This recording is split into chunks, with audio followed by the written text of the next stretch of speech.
नमस्कार। नेपाल टेलिभिजन समाचारमा स्वागत छ। म श्वेता सिन्हा र म अनिता बिन्दु। सुरुमा प्रमुख समाचार। कोरोनाको जोखिम कायमै रहेकोले विद्यालय खोल्ने हतार नगर्न शिक्षा मन्त्रीको आग्रह। तत्कालका लागि वैकल्पिक सिकाइ सुरु गर्न निर्देशन। सरकारद्वारा मुलुकको पर्यटन क्षेत्रलाई गतिशील बनाउन पर्यटन पुनरुत्थान अभियान सुरु। पर्यटन क्षेत्रका सरोकारवालाहरूसँग सहकार्य गरिने। सीमा क्षेत्रमा पूर्वाधार विकास र स्थानीयका लागि सुविधा बढाइने गृहमन्त्रीद्वारा जानकारी। सीमा रक्षामा नागरिकको भूमिका महत्त्वपूर्ण रहने भनाई। 24 घण्टामा 1207 जना कोरोना संक्रमित थपिए। लक्षण नदेखिए पीसीआर परीक्षण गर्नु नपर्ने स्वास्थ्य मन्त्रालयको भनाई। विश्वमा कोभिड-19 को संक्रमणबाट मृत्यु हुनेको संख्या 9,93,000 भन्दा बढी। संक्रमित हुनेको संख्या विश्वभर 3,27,83,000। र इङ्ग्लिस प्रिमियर लिगमा आज विभिन्न 4 खेलमा प्रतिस्पर्धा हुँदै वेस्ट ब्रमविचको भ्रमणमा चेल्सी रहँदा बर्नली र साउथह्याम्पटन मैदानमा।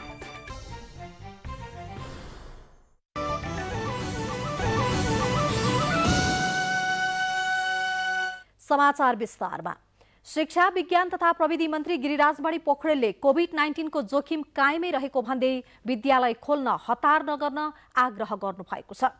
विद्यालयमा संक्रमण देखिएमा त्यसलाई नियन्त्रण गर्न कठिन हुने भन्दै मन्त्री पोखरेलले वैकल्पिक सिकाइ प्रणालीलाई प्राथमिकता दिन आग्रह गर्नुभएको छ। केही स्थानीय तहले सामाजिक दूरी कायम गरी विद्यालय सञ्चालन गरेका खबरहरू आइरहँदा कोभिड-19 संक्रमणको जोखिम कायमै रहेको भन्दै शिक्षा विज्ञान तथा प्रविधि मन्त्री गिरिराजमणि पोखरेलले हाललाई विद्यालय खोल्न हतार नगर्न आग्रह गर्नुभएको हो। वैकल्पिक सिकाइको कार्यान्वयनमा सञ्चार माध्यमको भूमिका विषयक भर्चुअल छलफलमा मन्त्री पोखरेलले विद्यालयमा संक्रमण देखिएमा त्यसलाई नियन्त्रण गर्न कठिन हुने भन्दै विद्यालय खोल्नभन्दा केही समय वैकल्पिक सिकाइ प्रणाली अपनाउन जोड दिनुभएको छ। मन्त्री पोखरेलले न्यूनतम सिकाइको सुनिश्चितताका लागि सरकारले आकस्मिक कार्ययोजनालाई असोजको पहिलो साताबाट कार्यान्वयनमा लगेको भन्दै सबै स्थानीय तहका सम्बन्धित विद्यालयका शिक्षकलाई अनिवार्य विद्यालयमा पुगे वैकल्पिक सिकाइ सञ्चालन गर्न निर्देशन दिएको जानकारी दिनुभयो। कार्तिकसम्म हाम्रो संक्रमण को जो दर छ यो अलिकति बढी नै हुने देखिएको कारणले मैले स्कुल खोज्नु भएका स्थानीय तहहरूलाई पनि के आग्रह गर्छु भने अहिले केही समय चाहिँ वैकल्पिक पद्धतिबाट सिकाउने कुरालाई नै जोड दिनुस्। भूकम्पको बेलामा हामीले आफ्नो प्रणाली बनाएको भए अहिले हामी सल्ल बगिसक्थ्यौँ। भर्चुअल बैठकमा सहभागी शिक्षाविदहरूले भने विपन्न र गरिब विद्यार्थीका लागि निःशुल्क रूपमा उच्च गतिको इन्टरनेट र डाटा उपलब्ध गराउन नसके वैकल्पिक सिकाइ प्रणालीको कार्यान्वयन सहज नहुने धारणा राख्नु भएको थियो।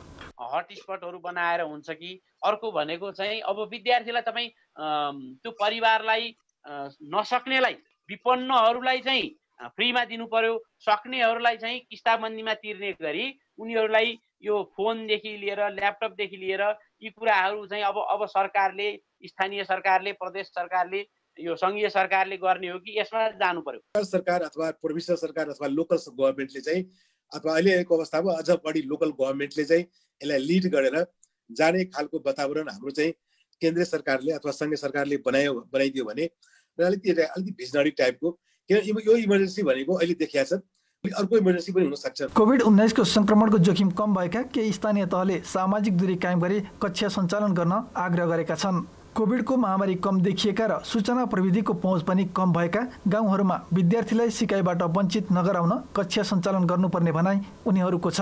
राजेन्द्र पोखरेल, नेपाल टेलिभिजन। गृहमन्त्री रामबहादुर थापाले सीमाको सुरक्षामा सुरक्षाकर्मी राखेर मात्रै नहुने बताउनु भएको छ। दार्चुलाको व्यासस्थित छाङरुमा स्थापना भएको सशस्त्र प्रहरी बल गुल्मको उद्घाटन तथा सशस्त्र प्रहरीको लागि निर्माण हुने भवन निर्माणको शिलान्यास गरेर फर्कने क्रममा सदरमुकाम खलङ्गामा आयोजित पत्रकार सम्मेलनमा गृहमन्त्री थापाले यस्तो बताउनु भएको हो। सीमाको रक्षा सरकारले मात्र गर्ने नभई सीमा क्षेत्रका नागरिकले गर्नुपर्ने बताउनु भयो। नागरिकको सुरक्षा र नागरिकको उचित व्यवस्थापन गर्न सके मात्रै सीमा बलियो हुने उहाँको भनाइ छ। सिमानामा बसोबास गर्ने नागरिकलाई सुविधा दिनका लागि अध्यागमन बोर्ड स्थापना गरी जनताको शिक्षा, स्वास्थ्य र रोजगारीका लागि विशेष व्यवस्था गर्न सरकारले उचित ध्यान दिने गृहमन्त्री थापाले बताउनु भयो।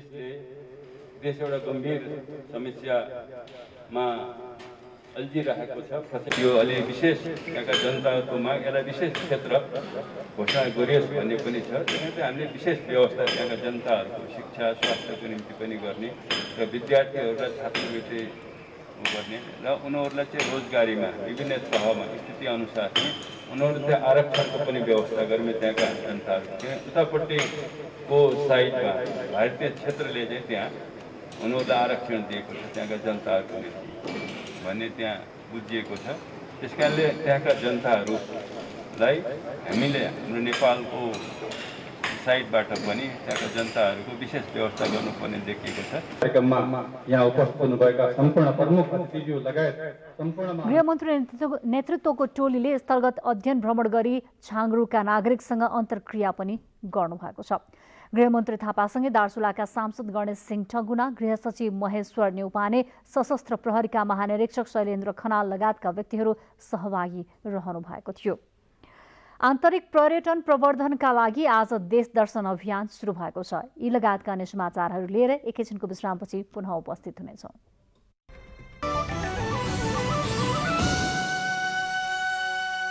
विश्रामपछि बाँकी समाचार। नेपालमा कोभिड-19बाट 24 घण्टामा 8 जनाको मृत्यु भएको छ। यो सँगै मृत्यु हुनेको संख्या 467 पुगेको छ। देशभर 1207 नयाँ संक्रमित थपिँदा उपत्यकामा मात्रै 724 नयाँ संक्रमित थपिएका छन्। नेपालमा हालसम्म मृत्यु हुनेको संख्या 467 पुगेको छ। पछिल्लो 24 घण्टामा 8 जना पुरुषको मृत्यु भएको छ। गत 24 घण्टामा भएको 10,019 नमुना परीक्षणमा 1,207 जनामा संक्रमण पुष्टि भएको छ। त्यस्तै 1,147 जना संक्रमण मुक्त भएको तथ्याङ्क छ। हालसम्मको संक्रमित संख्या 71,821 छ भने 53,013 जना संक्रमण मुक्त भएका छन्।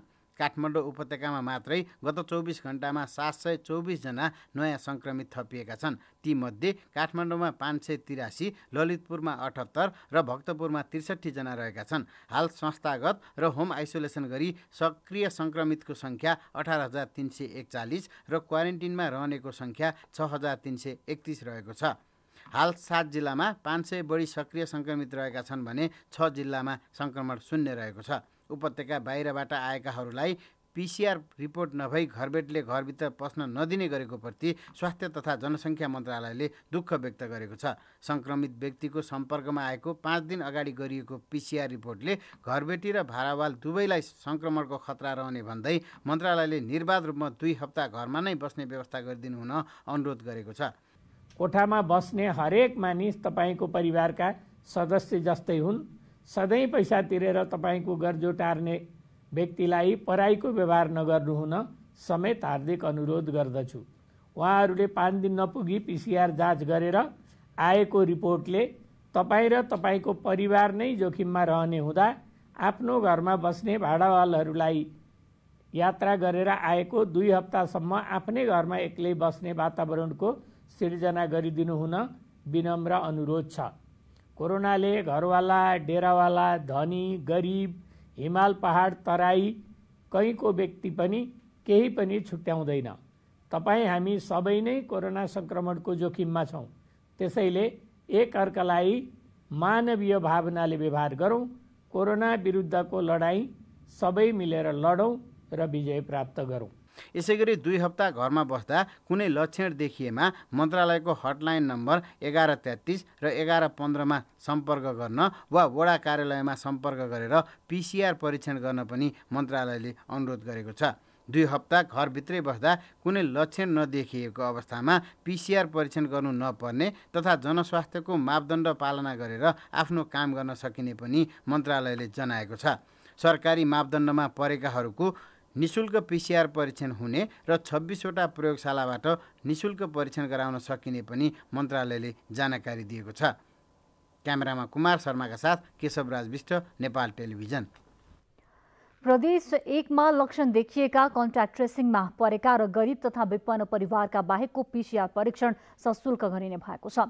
कोरोना संक्रमितहरूको संख्या वृद्धि भइरहेको र परीक्षणको दायरा पनि बढाउनु पर्ने भएपछि सरकारी प्रयोगशालामा मापदण्ड परिवर्तन गर्न लागि सामाजिक विकास मन्त्रालयले जनाएको छ।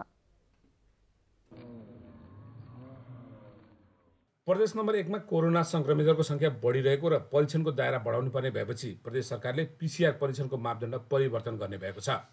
संघीय सरकारले बनाएको मापदण्ड अनुसार नै प्रदेश सरकारले पनि लक्षण देखिएका, कन्ट्याक्ट ट्रेसिङमा परेको तथा गरिब तथा विपन्न परिवारका व्यक्तिको मात्र निःशुल्क पीसीआर परीक्षण गर्ने भएको छ। संघीय सरकारले पीसीआरको लागि भिटिएम, रिएजेन्ट लगायतका स्वास्थ्य सामग्रीहरू उपलब्ध गराइरहेकोमा पछिल्लो समय प्रदेश ल्याबहरू आत्मनिर्भर हुनुपर्ने र आफ्नो खर्च आफै व्यवस्थापन गर्नुपर्ने निर्देशन आएकाले पीसीआर परीक्षणको मापदण्ड परिवर्तन गर्न लागि सामाजिक विकास मन्त्री जीवन घिमिरेले जानकारी दिनुभयो। सामग्री खरिदमा पनि ठुलो धनराशि जाने र सरकारले मात्रै सधैँभरि त्यो कुरा धान्न नसक्ने, अब नि फेरि यसो भनेर सरकार चाहिँ दायित्वबाट पन्छन पनि मिल्दैन र खास गरी कन्ट्याक्ट ट्रेसिङको दायरामा परेका व्यक्तिहरू र लक्षण देखिएका व्यक्तिहरूको हकमा सरकारले निःशुल्क गर्ने र सो दायराभन्दा बाहिरका व्यक्तिहरू जो कोहीले पनि शुल्क तिरेर गर्नुपर्ने खालको संघीय सरकारको निर्णय छ र त्यो निर्णय अनुसार नै हामी 1 नम्बर प्रदेशमा पनि अगाडि बढ्ने सोच बनाइरहेका छौँ। प्रदेश नम्बर 1 मा विराटनगर स्थित कोशी अस्पताल र प्रदेश जनस्वास्थ्य प्रयोगशाला, धरान स्थित बीपी कोइराला स्वास्थ्य विज्ञान प्रतिष्ठान तथा झापा स्थित मेची अस्पताल र कन्काई पीसीआर प्रयोगशालाबाट पीसीआर परीक्षण हुने गरेको छ। असोज 9 गतेसम्म प्रदेश नम्बर 1 मा 1,20,000 जनाको पीसीआर परीक्षण गरिएकोमा 6,027 जनामा कोरोना पोजिटिभ पाइएको छ। प्रदेश नम्बर 1 मा दैनिक करिब 1,500 जनाको पीसीआर परीक्षण हुने गरेको छ। मोहन मानन्दर, नेपाल टेलिभिजन, प्रदेश नम्बर 1, विराटनगर। नागरिकको सुरक्षा गर्ने जिम्मेवारी नेपाल प्रहरीको हो। यो सँगै नेपाल प्रहरी विपद र महामारी नियन्त्रण गर्न पनि खटिने गरेको छ। अहिले कोरोना भाइरसको जोखिमकै बीच नेपाल प्रहरी कसरी सावधानीका साथ नागरिकको सुरक्षा र कोरोना संक्रमण नियन्त्रण गर्न खटिएको छ त भन्ने बारेमा आजको कोरोना केयर।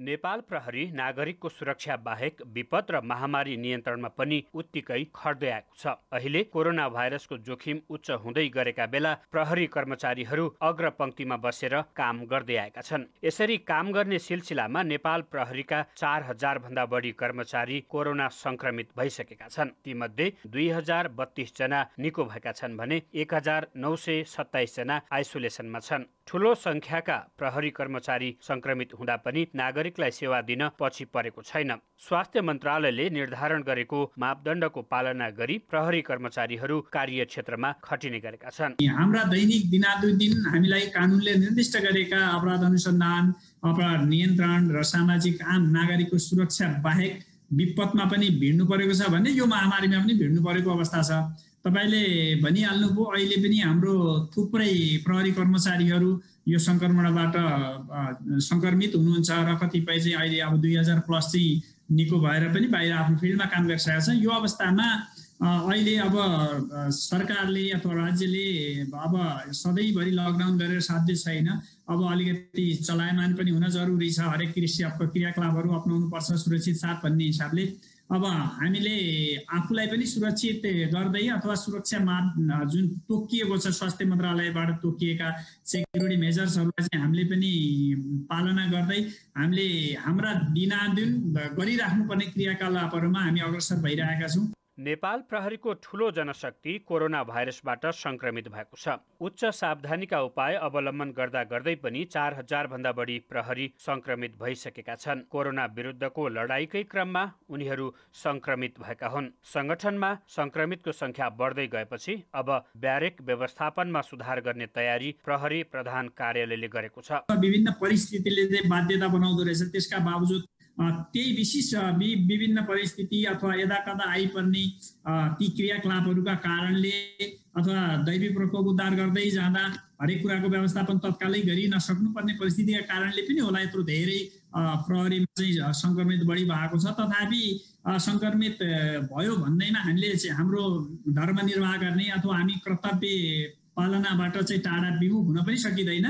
त्यसैले गर्दाखेरि अहिले हामीले चाहिँ भित्र पनि यो 2-3 चाहिँ गर्न जरुरी छ जस्तो लाग्छ। हामी भित्रै पनि ब्यारेकमा बस्ने मान्छे भएको हुनाले ब्यारेकको व्यवस्थापनलाई चाहिँ जोड दिनु परेको छ। हामीले खाटहरू अलि टाढा राख्नुपर्ने परिस्थिति ठाउँको अभावको परिस्थिति छ, त्यसलाई ब्यालेन्स गर्नुपर्ने छ। हामी मेसमा भएको हुनाले, संयुक्त मेसमा खाने भएको हुनाले मेसमा खाँदा पनि बढी भएर संयुक्त नहोस् भनेर चाहिँ ग्रुपलाई चाहिँ खुवाउने गर्नु परेको छ भने ड्युटीमा खटाउँदाखेरि पनि एउटा ग्रुपलाई खटाउने, त्यो चाहिँ इनकेस त्यसैले चाहिँ भोलि त्यो सङ्क्रमित भइहाल्यो भने त्यसलाई टक्क आइसोलेट गर्न सजिलो होस् भनेर त्यसरी ग्रुप पनि गर्नु परेको छ। कोरोना संक्रमणबाट जोगिन प्रहरी युनिटहरूमा स्वास्थ्य सावधानीका विषयमा पढाउन थालिएको छ। यो सँगै आम नागरिकलाई जोगाउन प्रहरीले सचेतनाका कार्यक्रमहरू पनि सँगसँगै अघि बढाएको छ। प्रहरीले चाहिँ आफ्नो ड्युटी गरिरहँदाखेरि अलिकति आफ्नो ट्र्याकभन्दा बाहिर गयो कि भन्ने जुन किसिमको एउटा जुन गुनासो आएको छ त्यसलाई पनि अझै व्यवस्थापन गर्नुपर्छ भनेर मेट्रोले अहिले सबै प्रहरी युनिटहरूमा चाहिँ कक्षाहरू कार्यलाई अब पढाउने कामहरू पनि सञ्चालन गरेको छ।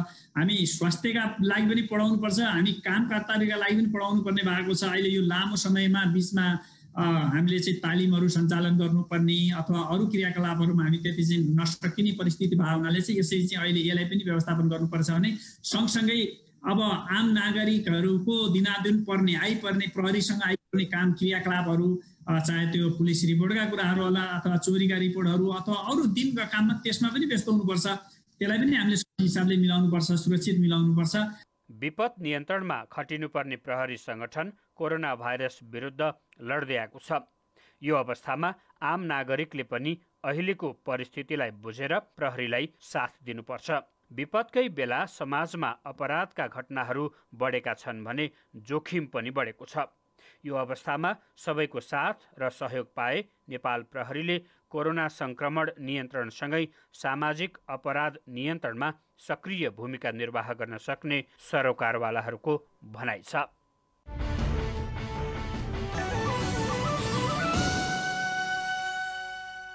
विश्रामपछि बाँकी समाचार।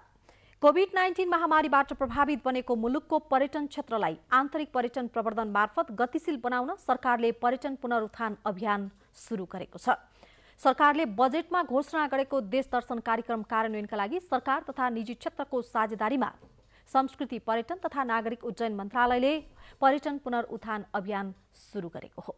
एक रिपोर्ट।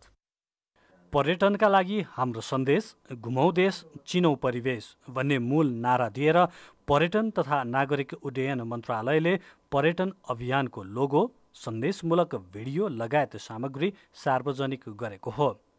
कोभिड-19 को महामारीका कारण थलिएको पर्यटन क्षेत्रको पुनरुत्थानका लागि भएको प्रयासमा मन्त्रालयले शनिबार देश दर्शन कार्यक्रमको शुभारम्भ गरेको छ।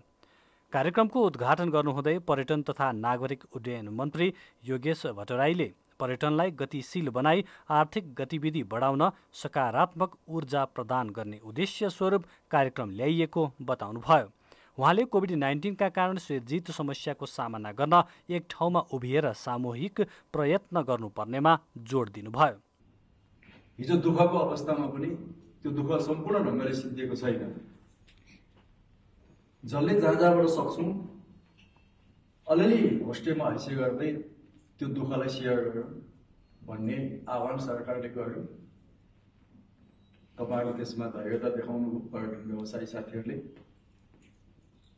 म त्यसको लागि पनि प्रशंसा गर्न चाहन्छु। यहाँहरूले सरकारका निर्देशनहरूलाई, सरकारका आदेशहरूलाई जुन ढङ्गले सृजनात्मक ढङ्गले पालना गर्नुभयो त्यसले सायद हाम्रो नेपाली नागरिकहरूले, जनसमुदायले यो तहको धैर्यता नदेखाएको भए हामी अझै भयावह परिणाम भोग्न बाध्य हुन्थ्यौँ। महामारीबाट बच्दै पर्यटनका गतिविधि बढाउन सरकारले हवाई उडान, होटल तथा रेस्टुराँ व्यवसाय, पदयात्रा, पर्वतारोहण जस्ता पर्यटकीय क्षेत्रलाई समय तोकेर खुल्ला गरिसकेको छ। यसैगरी शिथिल बनेको पर्यटन क्षेत्रमा आन्तरिक गतिविधिकै माध्यमबाट आर्थिक क्रियाकलाप बढाउन पर्यटन मन्त्रालयले निजामती, सार्वजनिक संस्थानका कर्मचारी, शिक्षक लगायतलाई सातामा 2 दिन बिदाको व्यवस्था गर्न मन्त्री परिषदमा प्रस्ताव पनि लाने भएको छ। सार्वजनिक निजी साझेदारीको अवधारणा बमोजिम मन्त्रालयले कार्यदल नै गठन गरेर आन्तरिक पर्यटन गन्तव्यहरूको पहिचान र प्रचार गर्दै तिनमा पर्यटक जाने वातावरण निर्माणका लागि पहल पनि सुरु गरिसकेको छ। सुरेन्द्र पौडेल, नेपाल टेलिभिजन समाचार, काठमाडौँ। नेपाल टेलिभिजनका 5वटा च्यानलहरूमध्येका एक एनटिभी प्लस आजदेखि 17 वर्ष पूरा गरी 18 वर्षमा प्रवेश गरेको छ।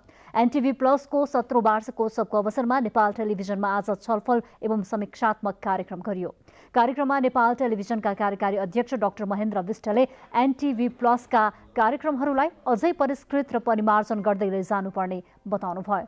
पहुँचका हिसाबले नेपाल टेलिभिजनका 5वटै च्यानल समान रहेकाले च्यानलका विषयवस्तुलाई अझ परिष्कृत गर्दै लैजानुपर्ने बताउनुभयो।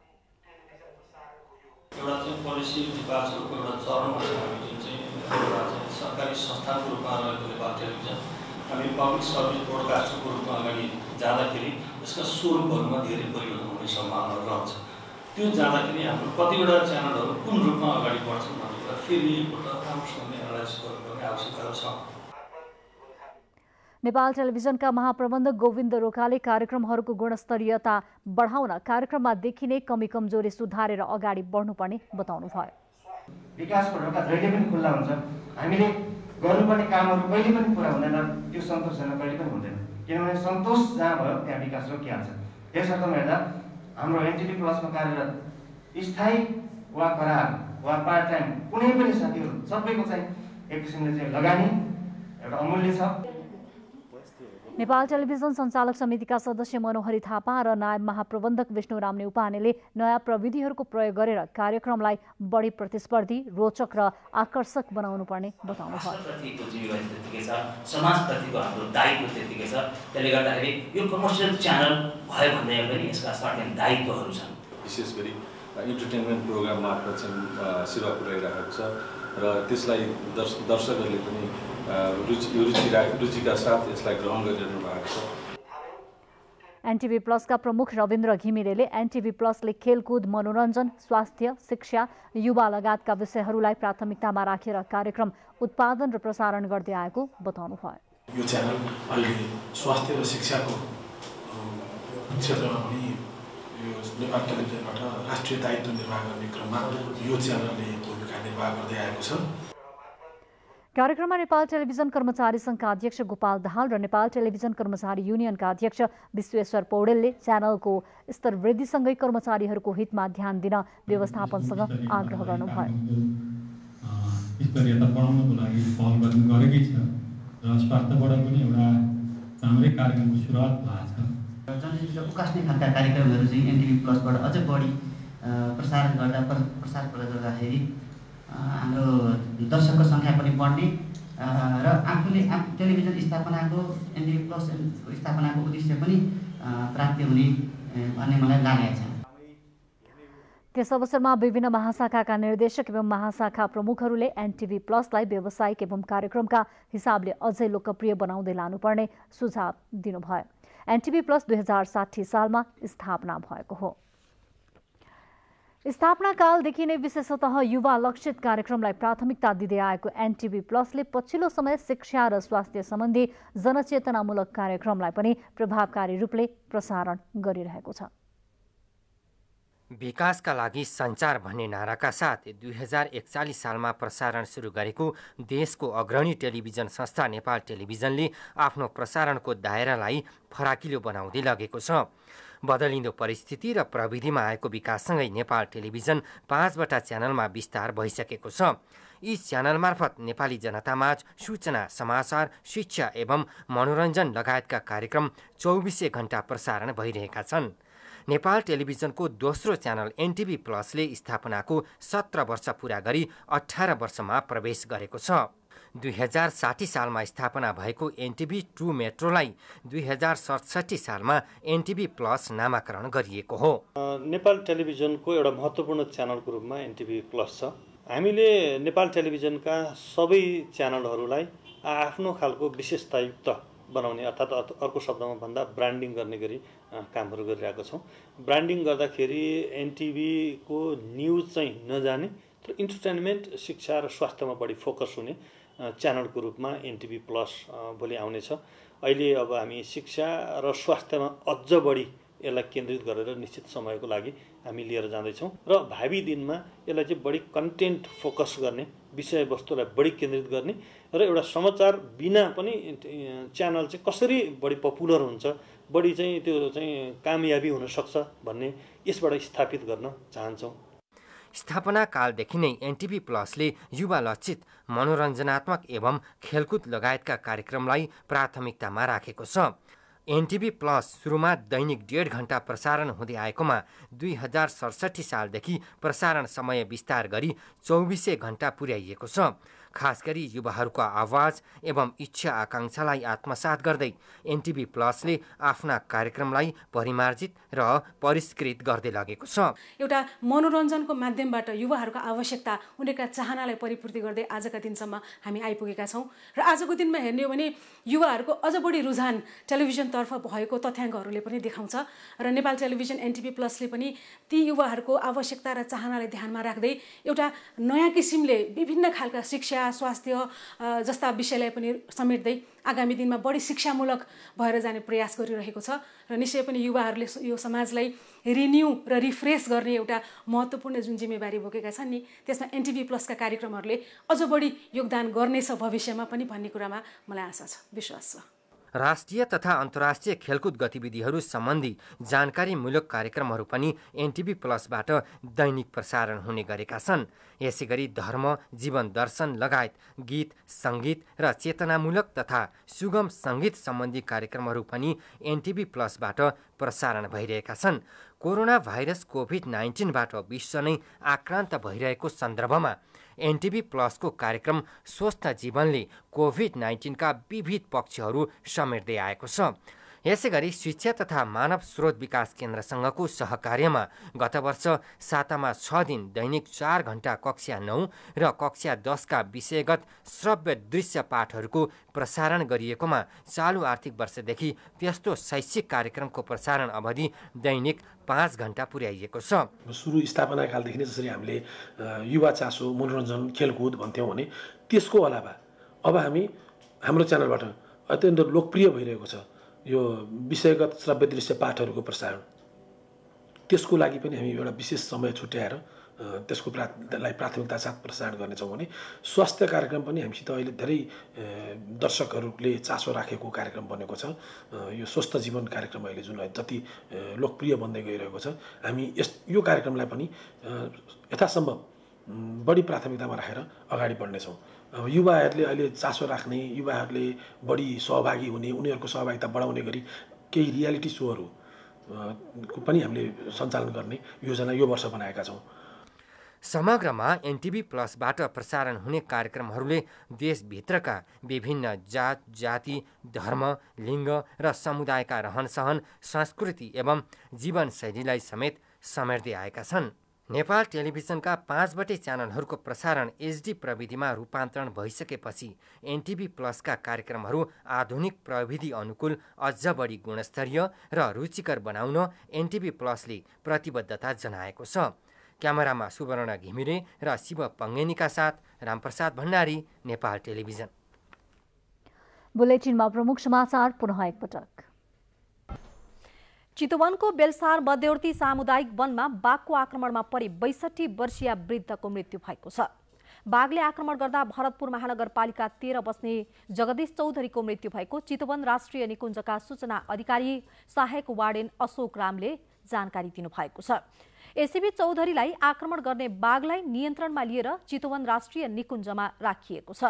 बाघले आक्रमण गरेको जानकारी पाएपछि गएको प्रहरी र स्थानीय बासिन्दाको टोली घटनास्थलमा पुग्दा सो बाघले चौधरीलाई च्यापेर राखेको अवस्थामा भेटिएको जिल्ला प्रहरी कार्यालय चितवनले जनाएको छ। विश्व महामारीका रूपमा फैलिएको कोरोना भाइरस कोभिड-19 को संक्रमणबाट मृत्यु हुनेको संख्या 9,93,770 पुगेको छ। जोन्स हकिन्स विश्वविद्यालयका अनुसार कोभिड-19बाट संक्रमित हुनेको संख्या विश्वभर 3,27,83,000 छ। कुल संक्रमित मध्ये 2,41,84,000 निको भएका छन् भने करिब 76 लाख मानिस सक्रिय संक्रमित रहेका छन्। बाँकी समाचार एकैछिनमा। वीरगञ्ज नाका हुँदै भारतबाट हुने इन्धनको आयातमा उल्लेखनीय कमी आएको छ। आर्थिक वर्ष 2076-77 को साउन र भदौ महिनाको तुलनामा चालु आर्थिक वर्षको सोही अवधिमा इन्धन आयातमा 48% कमी आएको हो। डिजेल, पेट्रोल, मट्टीतेल र हवाई इन्धनमा झण्डै 50% र खाना पकाउने ग्यास आयातमा 25% कमी आएको वीरगञ्ज भन्सार कार्यालयका सूचना अधिकारी विमल कुमार शाहले जानकारी दिनुभएको छ। मुख्य गरी कोरोना संक्रमण नियन्त्रणका लागि गरिएको लकडाउन तथा निषेधाज्ञाको कारण सवारी साधन र उद्योगहरू सञ्चालनमा कमी आएकाले इन्धन आयातमा पनि कमी आएको भन्सार कार्यालयले जनाएको छ। चालु आर्थिक वर्षको 2 महिनामा वीरगञ्ज हुँदै 3 अर्ब 54 करोड रुपैयाँ बराबरको इन्धन भारतबाट आयात भएको छ।